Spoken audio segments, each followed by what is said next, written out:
Enemies, we are Ugandans, we are God's people, we have the red blood. Kubagana obuze bulabibwako wakati w'ab'ebyokwerinda n'abantu ba bulijjo. Kazimba ategeezezza nga ab'ebyokwerinda bwe basaanye okwekuba mu kifuba. Kyokka n'alabula n'abantu ba bulijjo bagamba nti oluusi bayita we bandikomye. I see people who are actually even provoking police and security. They provoke security. But also, security should learn to handle people very well. Okay. Because nze uno Kazimba Mugalu. Nze ye yannema. Kwegamba bamusinyoli, bamusenja musinyoli. Bumne balaba TV ndala. Ni Kazimba Mugalu alaba TV ndala. Bannaddiini bonna gye balabidde nti ebitongole ebyokwerinda omuli poliisi n'amagye ebisusse okutulugunya abantu. Ye munnange yalabye nti ate abantu baprovokinga poliisi. Okirabye kiri omutima mu mutima kimulumiriza nti vaayo omenyeeko ku bantu bano abatowa order ab'ebitongole by'okwerinda okugenda otulugunya bannayuganda. Naye olw'okuba eri gy'alembeka embatu basibamu nga basabiriza bw'atabeera wa speaker Anita Amongo abeera wa deputy speaker, bw'atabeera wa prime minister abeera wa vice president. Kwegamba abantu bonna abeetololerwako embeera eno tasobola bagambako lwa nsonga abalembeka abasabiriza talina watandika kubagambako. Kyova olaba Ekereziya Katulika yo yabadde voko nti mwabe ebitongole ebyokwerinda mulekerawo okutulugunya abantu naddala mu by-election ye Kawempe. Wabula yo omulabye azze akoloboza kakati nno munnaye twagala okukoma ku by'ebitongole ebyokwerinda yadde bano abantu baba provokinga naye temubeera hadi nnyo gye bali yadde baba provokinga. Biki by'oyogera? Eriyo omuntu aprovokinga eby'ebitongole ebyokwerinda. Abantu abo singa babaleka ne batambula ne bava ku kitebe ky'NUP ne bagenda kulala ebali bagenda wandibadde waafuna obuzibu. Ani atandika okusosonkereza abantu bano? Ku bantu n'ab'ebitongole ebyokwerinda bana baprovokinga bannaabwe. Mbuno munnaddiini. Musinyoli yatusenye okugamba nze ne TV nti okugiraba. Kubanga amawulire genda bako gakuyiwa buyiyi musaayi. Nsonga eri nti abakulu bano bo balowooza nti mbu ebigenda mu maaso mbu bano abaana abali mu struggle mbu be baprovokinga abasirikale then mbu bamala baprovokinga ne babakuba ate mbu ne baddaawo ne bakaaba. Kyeva olaba abaana nga babaviiriddeyo ebigambo okuboogerera n'okubagula amatu oba n'amaaso nti bannange mulabe ensonga yino gye tuliko naye mwe kirabika mulowooza ku birala. Oyo omusajja gwe mulabaawo ye Kazimba Mugalu, omuweereza wa Sitaani ayambala ebyambalo by'abannaddiini. Tukyamubanja accountability y'ebisiyaga yasirika yagaana okubaako kyayogera. Bwe yazzeemu okukoma okubaako kyagamba abantu yategeeza mbu bannayuganda mulekera kuprovokinga poliisi. Simanyi kikyayita okuprovokinga poliisi ng'abaana baali mu kikomera munda ekya NUP nga bali mu babriefinga butya bagenda okutambula butya balina okweyisa nga batambula nga bagenda mu kampeni gye baali balaga. Nga poliisi yagumbye edda ku mulyango ebateeze. Olwabo okuggula oluggi lwa geeti bati bafulume, poliisi we yabatandikira. Bakuba miggo, kubamenya, kubawamba ne batwala. Kati ye Kazimba Mugalu n'agamba nti yali provocation. Simanyi oba mu kikomera gye bali munda bali baprovokingira poliisi oba ekyokufuluma ekikomera bagende mu kampeni kyayita okuprovokinga poliisi simanyi. Wabula Katonda yekka yakola ki? Yamanyi. Bannayuganda tuli ku mulembe guno ng'ebyewuunyisa byeyongedde mu nsi. Nti essaawa eno kyewuunyisa nnyo bw'osanga omunnaddiini atya Katonda. So ng'omulimu gwa munnaddiini kuba kusomesa abantu kutya Katonda. Yesu akyola nti tusobola okwewuunya Seekakiti, tusobola okwewuunya Faaza Kiibi. Olw'ensonga nti abo basajja batya Katonda. Kyovula nti ne beeboogera babyogera batya Katonda, tebalina muntu yenna gwe batya. Bano Bakazimba Mugalu batya Museveni osinga Katonda. Museveni kati Katonda we gwe basinza. Tuli ku mulembe guno nga kyewuunyisa nnyo bw'osanga omuntu omuyivu ng'ategeera. Kubanga guno omulembe kwe tulabidde abayivu okuba nti tebategeera. Tunuulira Bampuuga bye bakola, tunuulira Robert Mao, tunuulira baani nga bwe mubamanyi abayivu. Tuli ku mulembe guno nga kyewuunyisa nnyo bw'osanga ow'ebyokwerinda alina ekisa ku bantu. songa ate yayibadde n'ekisa ku bantu kubanga omulimu gwe gwa kukuuma abantu nga bali safe. Tuli ku mulembe guno nga kyewuunyisa nnyo bw'osanga omuntu omukulu alina ensa. Yesu akyolaba nti olwali tubeera ku media kuno n'ogamba naye oyo omukazi byayogera talina baana bagenda biwulira. Oyo omusajja byakola alinga omusajja omukulu bw'ati alinga talina baana. Alina abaana abakulu abali ku media n'akola ebintu ebifaanana bwe bityo. Mulaba abasajja beeyambula bano basimanyi bakisa kyamukamu neyeyambula omubina n'abuteeka ku ki ku social media. Kati kyewuunyisa osanga omuntu omukulu alina ensa. Gwe mulembe gwe tulimu. Oba okitegeera. Bannayuganda abantu baatuvaako dda. Embeera gye tulimu ey'okunyigizibwa tugirimu ffekka. Bannaddiini baatuvaako baweereza sitaani kati Museveni Katonda we kubasinza. Abagagga baatuvaako oluvannyuma lwa Museveni okubasuubiza obbaavuwaza. Ne bwe musula enjala tekikyaluma mugagga ng'osula njala talumwa. Mubeerawo ne mufa enjala naye ng'abagagga balina sente esobola okubayamba ne babawa ekyokulya weebali. Naye babagamba muyimirira n'abantu abanyigirizibwa tujja bbaavuwaza ne babata. Abantu abamanyifu abali ba famous omuli abayimbi ne bannabitone abazanyi b'akatema baatuvaako oluvannyuma lw'obbasuubiza obutaddamu okukolera mu Uganda singa bakikola ki bayimirira naffe abanyigirizibwa mu balabe ba Eddie Kenzo n'abalala. Abakulu baffe abakulembeze ab'ennono baatusuulawo dda baatuvaako. Tulina basajja baffe bakatikkiro, tulina bapookino, tulina bakiwalabye mali n'abalala baabivaako dda tebakyali ku bantu banyigirizibwa abantu bagoba ku mataka enkya n'eggulu ettaka erya Kabaka libayinako obuyinza nga n'ekyokukola bakiyina okuyamba abantu abaleme eggoba ku mataka batuna butunuzi buli kimu kikolebwa balaba. Oba okitegeera kana twasigaza Katonda waffe n'omuntu omu yekka His Excellency Robert Kyagulanyi Ssentamu ate Allah n'amutuwa nga alina byonna. Musajja muyivu, musajja mugagga, musajja mumanyifu, musajja mukulembeze. N'olwekyo muganda wange kyonna kyokola kimanye nti enkyukakyuka gy'onoonya ogirimu wekka gwe ng'omuntu gw'olina ogyetuusaako gw'olina okwekisoboka kyonna okutuuka ku nkyukakyuka eyo gy'oyagala. Naye bw'oba olina bw'okyalowoolezaamu totawaana oli ku kikyamu.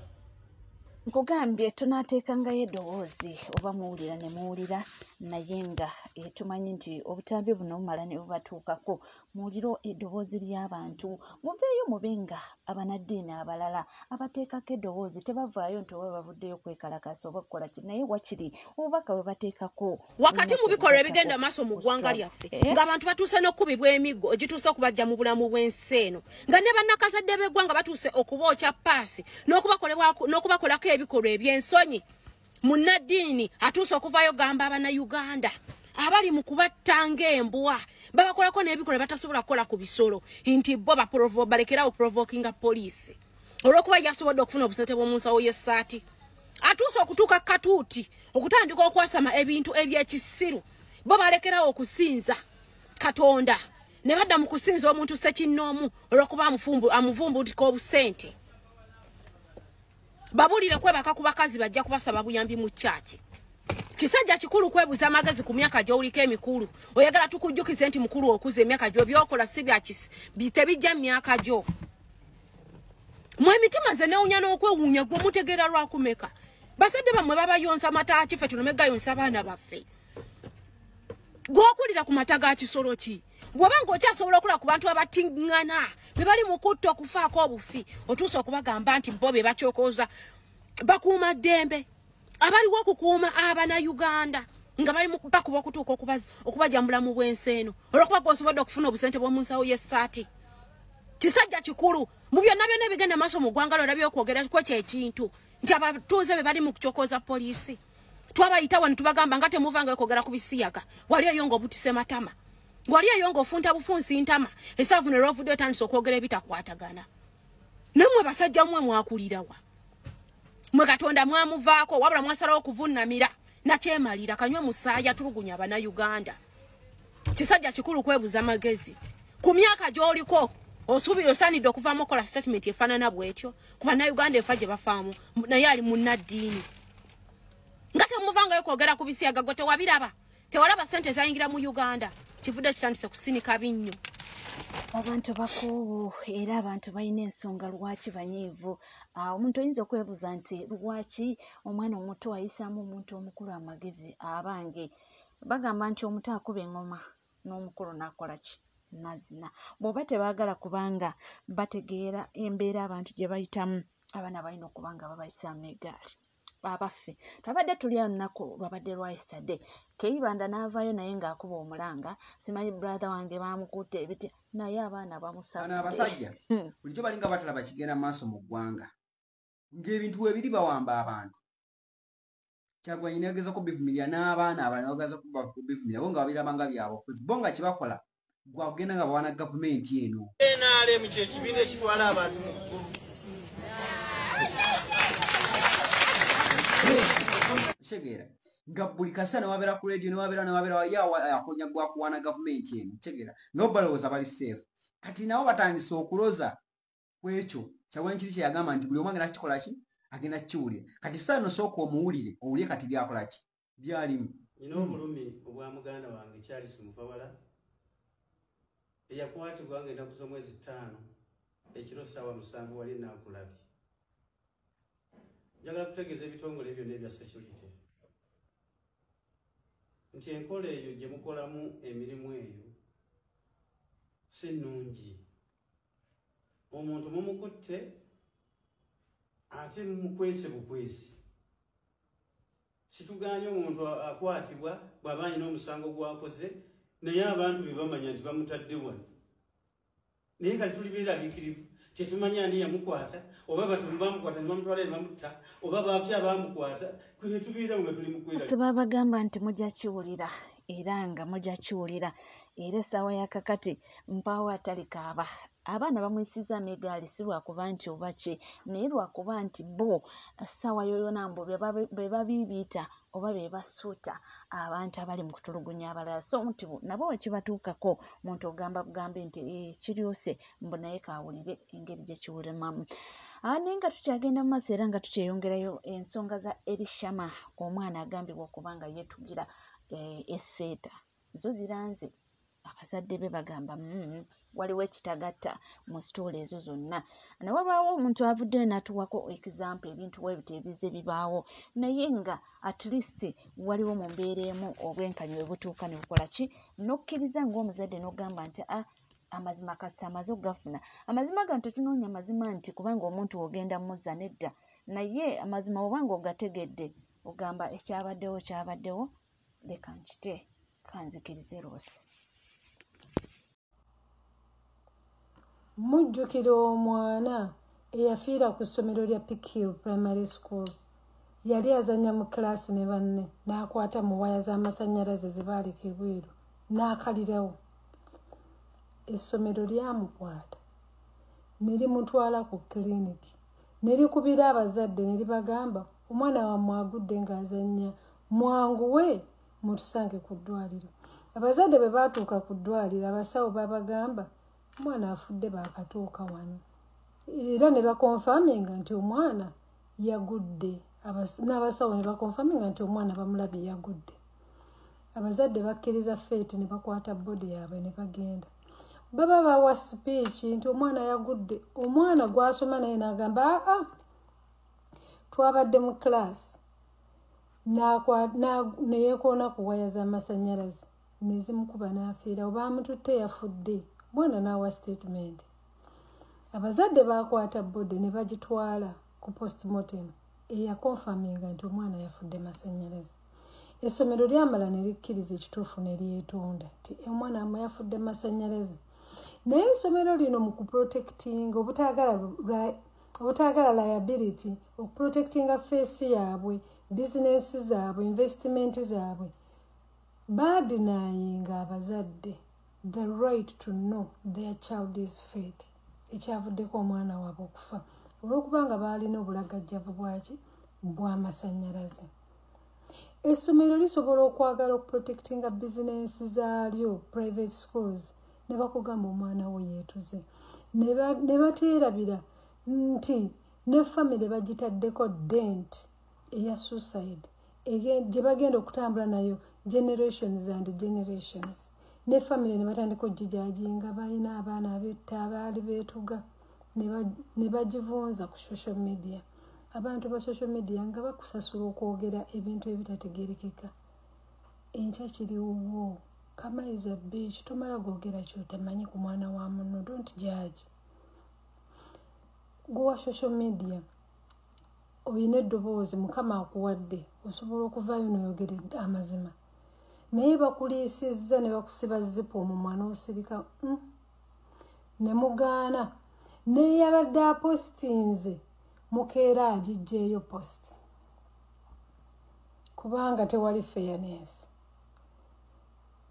kubanga kintu kinene abannannyini masomero babataddemu akasente social media esirike naye enkya kigenda kutuuka ewuwo ensi esirike buli kyokola munange tubadde tukyali atuli kazimba mugalo nezireeta Felix Kulaije bana abasajja Uganda nsi yaffe ffenna era ayagala okugyonoona nja kufaafaagana naye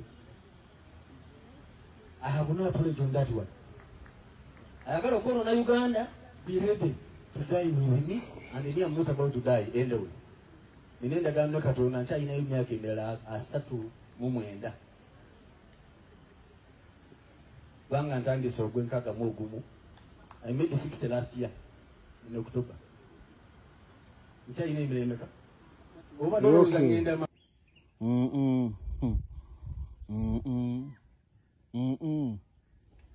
Afande Felix Kulaije nedda obutambi buno tugenda buteekawo wano kubeera nga bijjukizo kino nziramu kukikugamba si gwe asoose otandise bulungi n'ogamba Uganda yaffe ffenna kyokka ate awasembedde n'oyonoona bwebeera sowaani opamye mu sowaani kyokka ate nga ye sowaani emu mwomaze okuliira ate n'opamamu ate enkeera nga ye sowaani mwogenda okuliira kakati Afande Felix Kulaije bw'oba nti otuuse ne ku level ekanga eraga nti gwe ogenda kufa n'omuntu ayagala okwonoona eggwanga Uganda olwaleero ani ayonoonye eggwanga Uganda eggwanga mwalisanga liyimiriddewa era olwaleero eggwanga liyimiriddewa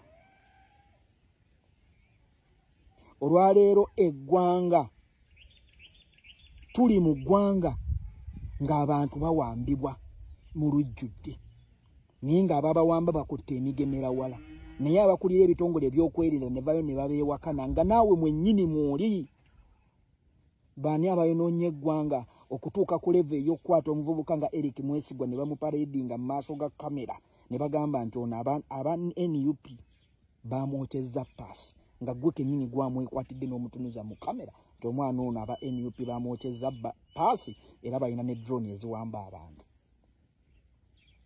Felix Kulaije ani ayonoonye eggwanga lino okutuuka ku ssira nti olwaleero eggwanga libanjibwa $93 $93 in fact $97 olwaleero obuli bw'enguzi obufumbeketedde mu bitongole bya gavumenti ani abuvunaanyizibwako